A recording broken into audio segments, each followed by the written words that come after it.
Hey geeks, welcome back to the Stay Geek Studios, the Stay Geek Compound, the Stay Geek Casa.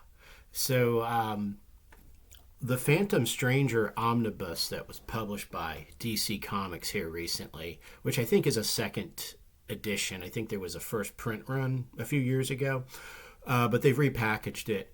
Has been out now for a few months, and I've had my eye on it. Actually, I've been coveting that book, and I'm not really sure why, because I was not a Phantom Stranger fan until I saw that omnibus, and I was like, I remember that character from when I was deep into comic book collecting in the 80s as a kid. And he would pop up every now and then, and he's, and I know he's connected to, sort of like the supernatural side of DC and magic, and he may or may not be, deceased like Dead Man is, or, but I didn't know a ton about him. But something about that omnibus spoke to me. It called to me. And I think it's because of this thing, these superheroes with superheroes in trench coats and hats, these sort of noir, like men of mystery. DC, I think, does them better than Marvel does. When I think about Marvel, actually, I don't know of any superheroes that are that come to mind that are of that of that ilk.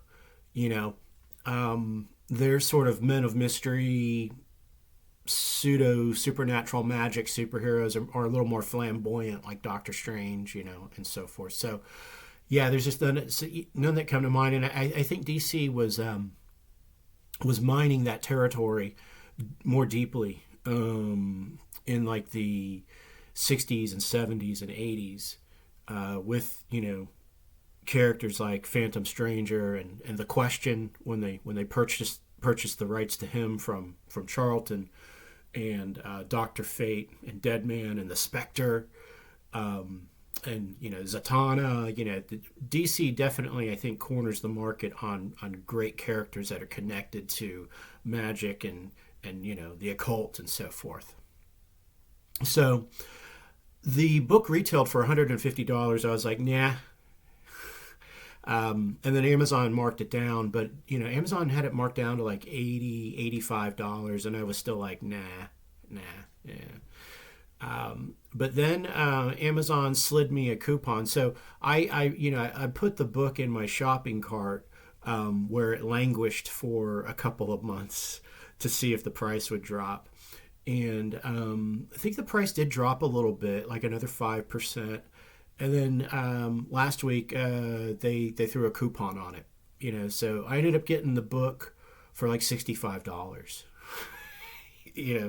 So I was excited about that, and but before I show it off, let's look into the Phantom Stranger a little more deeply. I have here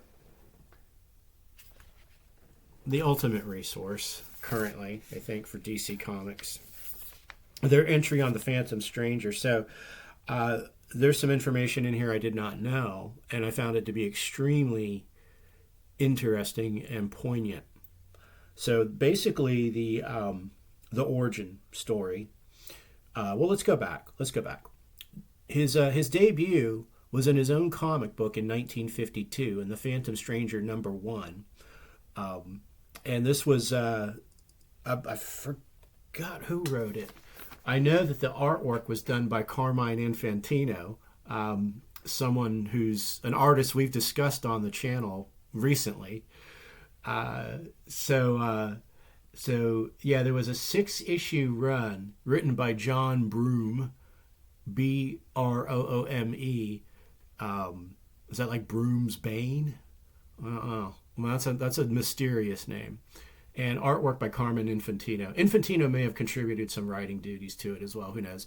But it was a 6-issue anthology published in 1952. So I just find it unusual that he wasn't one of these characters that kind of popped up in All-Star Comics or, one of these other types of anthologies that didn't have a superhero name on it, like House of Mystery, although he did pop up in House of Mystery a lot, I think. So he got this issue run, which is not, I mean, that's common today. Like a lot of characters get like 6 issue runs, like a mini series. I don't think it was the norm back in the 50s. So it's very interesting. His real name is Judas Iscariot.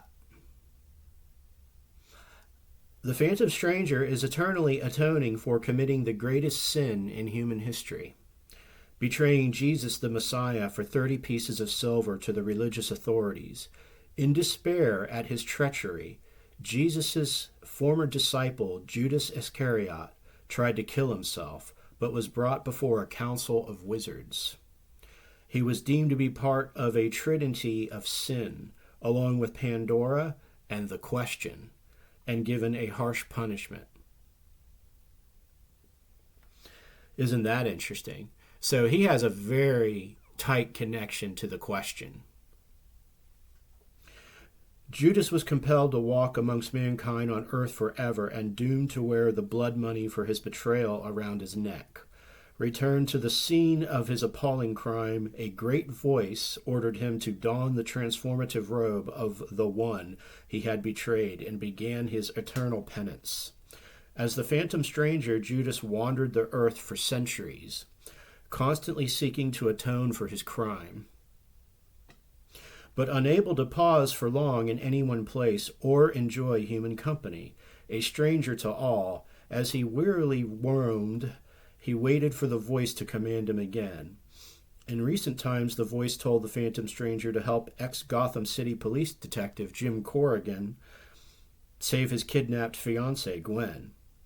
The stranger located Gwen, but unknowingly led the detective into a trap, and both Corrigan and Gwen were killed. The voice imbued Corrigan's soul with the spirit of vengeance, and he became the Spectre.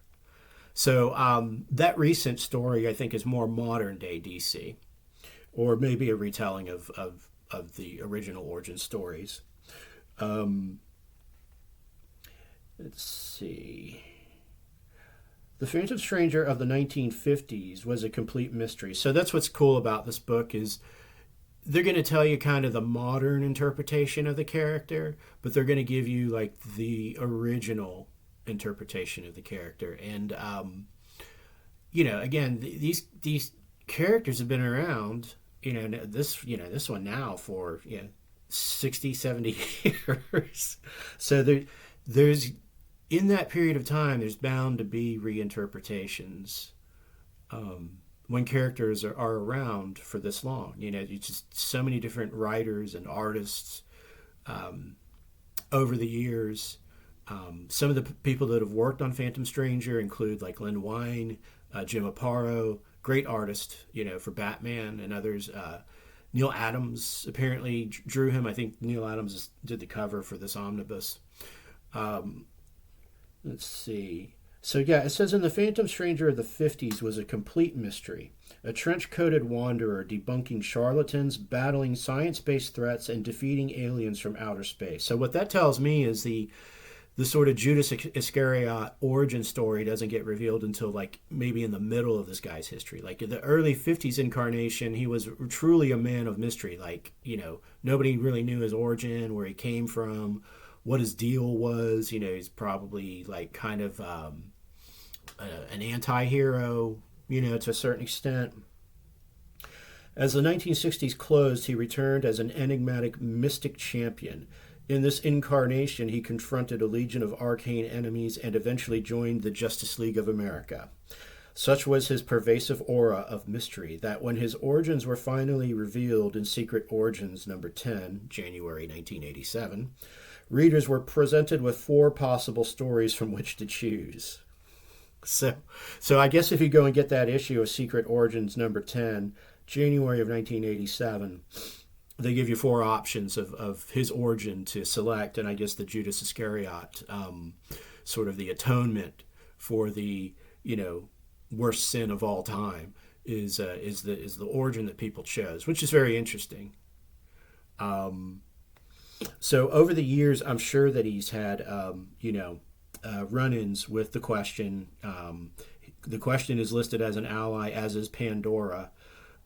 Chris Esperanza, John Constantine. Like anyone who's allied with Constantine is going to be in for trouble. Like basically, isn't like anyone who John Constantine knows basically dies. You know. Which, by the way, if there's going to be another Keanu Reeves Constantine movie, man, like I'll be the first in line to see that. The go check out the original one. That is a vastly underrated movie. It's so good, and Rachel Weisz in that movie was smoking. So let's see. Who are his enemies?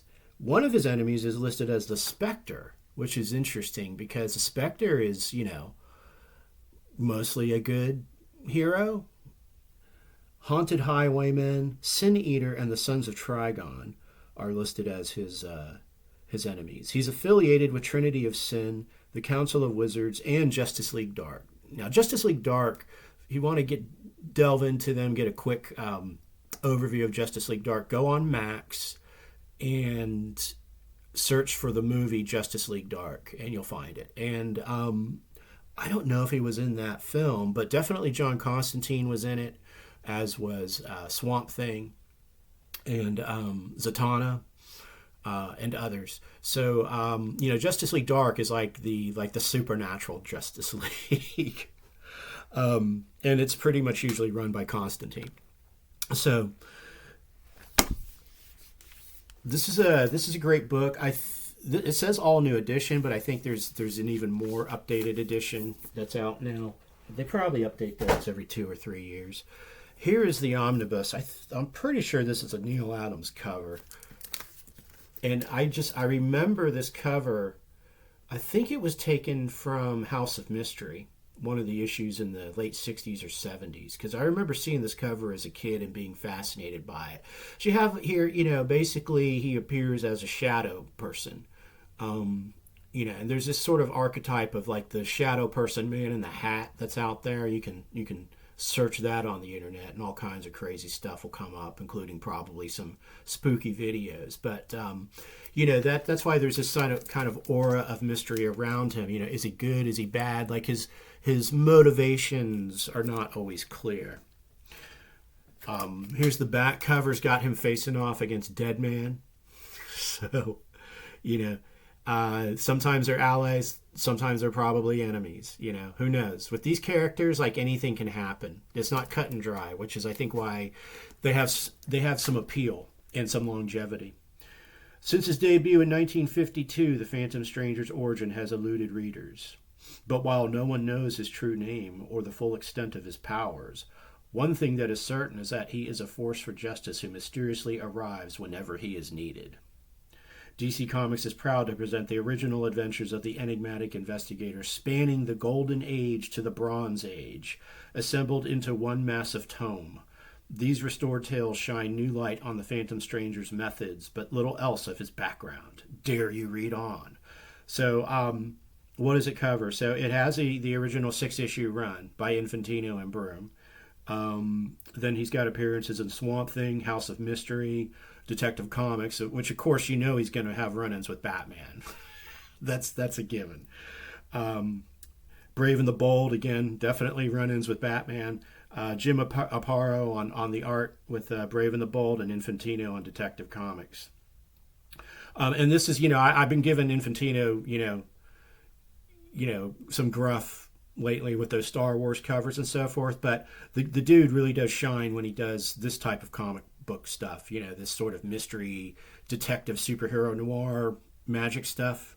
That to me, that's his forte. Let's see, it collects various incarnations of the Phantom Stranger comic, as well as Batman and the Outsiders number 1 through 41. Oh my, let's see. What was it? Oh, Batman and the Outsiders number 8. Batman and the Outsiders. Wow. I forgot about that. I might have a couple issues of that. Brave and the Bold, DC Comics Presents, DC Superstars, House of Secrets, JLA, Swamp Thing 1 through 15. So he apparently had a big run in Swamp Thing for a while. Secret Origins 10, which I guess is where they gave the audience the opportunity to vote on his canonical origin story. Who's Who, the definitive directory of the DC universe. So this back cover, who did the art for that? Drop a comment below. You know who I would like to see draw the Phantom Stranger? Would be Mike Mignola. That would be sweet. And really, do a freaking Hellboy crossover with the Phantom Stranger, man. That would be just, you know? So anyway, I'm excited. I'm excited to check this out. And this is volume 1. There should be a volume 2, I believe. But this combined with that other omnibus, The Question, that's going to make for some good reading. I wonder if he pops up in some of those issues of The Question. I bet he does. And those might not be included in this omnibus. But yeah, I always felt like those two kind of went hand in hand. And so I literally just learned about that alliance. And Pandora, I have a vague recollection of Pandora. I think she had her own title for a while, maybe in the 80s. But I don't know much about that character off the top of my head. So I have to go back and dig into that one too. So yeah, good stuff there. So if you're interested in that omnibus, now is the time to pull the trigger on it. Go to Amazon and get it brand new. Because what I found is these things go out of print pretty quickly. Like within about a year of their run, they'll just stop printing them. And then you'll see the value of these go up, especially if any of the matter has changed, if any of the back matter has changed, any of the addendum information, any sketches, any original artwork that they're able to put in, that could vary from book to book. And so then you've got collectors who are hardcore geeks into this stuff that are chasing after certain books because they changed up the material. I think they restored the artwork in this book too, because it's going back a number of years. I think they rescanned it using state-of-the-art digital and so forth. They might have recolored it. It would be interesting to get some original issues. They probably aren't super expensive. This isn't like a title like I think that a lot of collectors are really. Collectors aren't really hot and heavy on it right now. The more videos that get made about this character, that might change. So. But yeah, it'd be interesting going through my old vault of comics. I'm sure I've probably got appearances of him in other comics and so forth. So I'll keep an eye out for that. But I don't think I have, I certainly don't have the comics from 1952.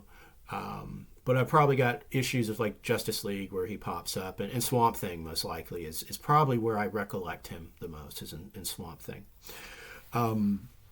Couple of other items to note. So I've been on the rabbit hole with these DC animated movies. I finished the Green Lantern Beware My Power, which is one of the films in that Tomorrowverse bucket, and that's a great movie. That I found it to be kind of a mix. It's like a hardcore science fiction movie. First of all. It's got a lot of space battles, heavy sci-fi. I mean, it's off planet. Like 90% of the film is off planet, off Earth. I mean by that. Just a really great story. Some twists and turns in it. Couple of plot holes, but actually, now that I think about it, not a major. I was going to point out a major plot hole, but. Now that I think about it, it wasn't because it was all kind of a setup. So yeah, there's twists and turns in it. It's got the John Stewart. It's kind of the origin story of the John Stewart Green Lantern, but Hal Jordan is in it. So it kind of goes through how Hal Jordan's ring made it to John Stewart, and that turns out to be like a central plot point of the movie. When at first it just kind of seems like it's just sort of a sidebar, So it's pretty cool how they did that. It's got Green Arrow in it. Vixen is in it in the beginning. And it's got Hawk Girl and Adam Strange. So, and Sinestro. Those are the notables that are in it. So, yeah, I thought it was... there are scenes in it that are just battle scenes that are just really well done. Right down to the soundtrack. And the choreography of the fight scenes and so forth, and the animation. So, Yeah, kudos on DC on that. And that's a recent movie. I think that came out in 2022. So it seems like with these Tomorrowverse movies, they're upping the game in the animation, I think. And yeah, from what I've seen. After that, I watched an older Justice League movie, Justice League Doom, which is essentially Vandal Savage starts the Legion of Doom. And Vandal Savage is another fantastic villain. And he basically brings together the Legion to take out the Justice League one-on-one. So you have like Tigra, taking on Wonder Woman, all the arch enemies. You have like Mirror Man taking on the Flash. You have Bane taking on Batman. So it's pretty cool. But it turns out, and this is probably not a spoiler because this theme has been used in the comics and actually, I think in the Justice League series, it's been repeated. But basically, what Vandal Savage figures out is how to take out each member of the Justice League, their weaknesses. But where does he get that knowledge? Well, he gets that knowledge. He steals it from Batman because Batman has a contingency plan for every member of the Justice League. And this was I first came across this idea in Crisis on Infinite Earths. It's revealed that Batman had a plan to take out every member of the Justice League, including Superman and Wonder Woman. And when they find out about that, they're not happy with Batman. And Batman's like, hey, man, that's what I do. I plan ahead for every possible scenario. Batman is in addition to being the world's greatest detective, he's the fifth dimensional master strategist. The dude is thinking 20 steps ahead. And so because the concept there is, with all of the power that the Justice League has, if they were to go rogue for whatever reason, and he says this, not that I would think that your characters is flawed to the point that you would go rogue. He's like, but look at the threats we're dealing with. There's mind control, there's parasites, there's any number of ways you cannot be yourself and be manipulated to do things that aren't your normal character structure, So he has contingency plans on that. And what was really interesting about the Doom movie is it explains where he gets that Kryptonian bullet. Because that Kryptonian bullet shows up in Batman Beyond when Superman goes rogue in the future. And the old Bruce Wayne gives Terry McGinnis, the current Batman, that kryptonite bullet. And he says, here, I've been saving this just for this event. And McGinnis is like, how do you have this? Like, where did you get this? And Bruce Wayne's like, it's a long story. Well, Justice League Doom kind of shows that scene how he gets that bullet. So that was pretty cool. I like how all these threads kind of weave in between, even though these are different continuities and so forth. They fall back on a lot of the same themes and events that happened in the comics, and they sort of repurpose them into different stories and so forth. And this is why I say this stuff it's like mythology. If you take a 30,000 foot view of all of it, there are these, repeat events and repeat themes that weave in and out of all these different stories and different reinterpretations of the characters, So that's why comics are very fascinating to curious people. So yeah, go and check those out. I highly recommend them. Doom came out in 2012. Justice League Doom, and it was good. I enjoyed it. There's a great appearance by the Royal Flush Gang at the beginning of the movie, and I mean, you gotta love the Royal Flush Gang because they're just like, they're B-lister villains. They always will be, and like they know it, So they're easy to just like. They're very useful to supervillains, mastermind supervillains like Vandal Savage.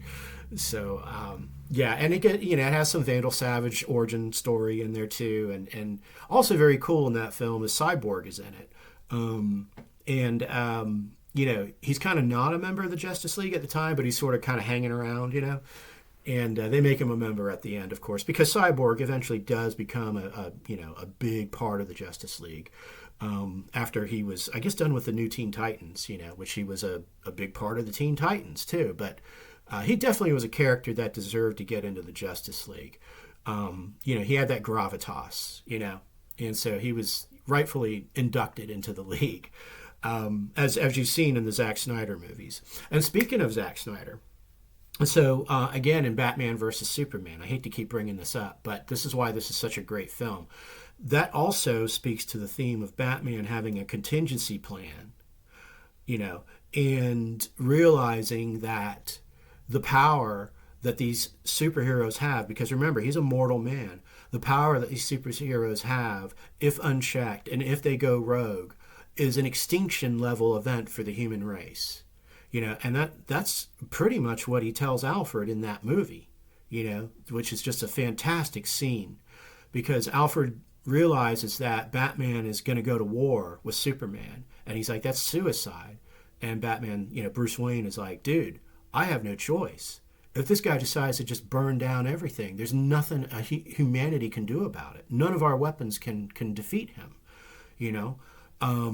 So again, that theme of, Batman sees it as his role or responsibility to keep the godlike super beings in check as a champion of humanity, despite his, sort of existential angst and grimness and his character flaws and so forth.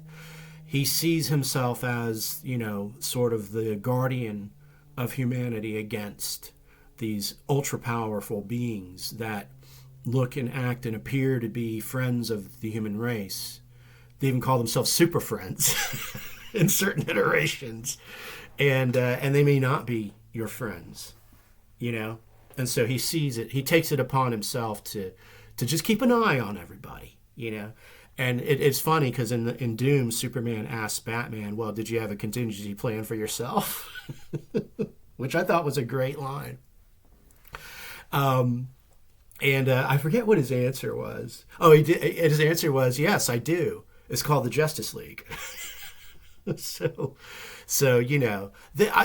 these two movies that I just saw, Justice League Doom and Green Lantern Beware My Power, easily could be made live action films and be fantastic if you dress them up a little bit. Because these movies are only like an hour and 20, an hour and a half long in the animated versions. You can push it to about an hour 45, 2 hours. I don't think you need to do a 3-hour movie like a lot of movies are today. But if you kind of dress them up, but follow the basic plot points and dress up the dialogue a little bit, because, in animated films, the dialogue can be a little clunky sometimes, a little stilted, and you bring in a talented group of actors, which are easy enough to find, Both those films could be live-action DC films, and I think would do excellent box office, So we'll see what James Gunn does.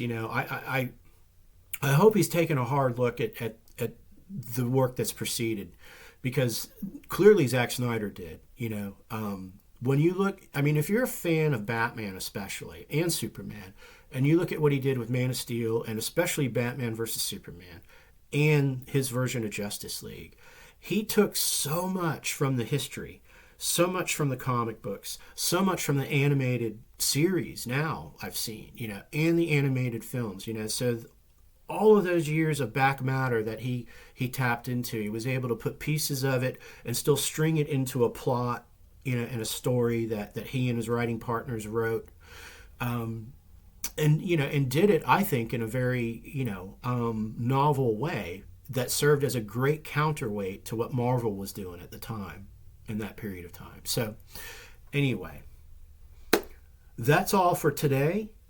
Until the next time, and who knows what the next time will bring. Stay geek.